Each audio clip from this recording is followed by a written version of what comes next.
Today, we're making fudgy chocolate brownies in our smart oven.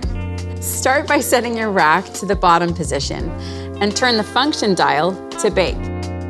You can adjust temperature and time with the dials on the front of the oven.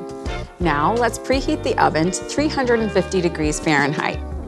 Cut your baking paper large enough to reach the edges of the baking tray, as this will allow for adequate heat circulation. What I love about baking in the smart oven is that you really can't mess up your brownie because of the Element IQ system's precise heat and control.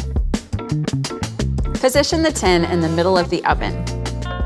Selecting the bake function allows you to choose convection or none. We'll use convection for beautifully fudgy results. So quick and easy. A quick skewer test, and if it comes out slightly gooey, yes, it's perfect. Fudgy brownies. What a great weekend treat to share. Or maybe just keep them to yourself.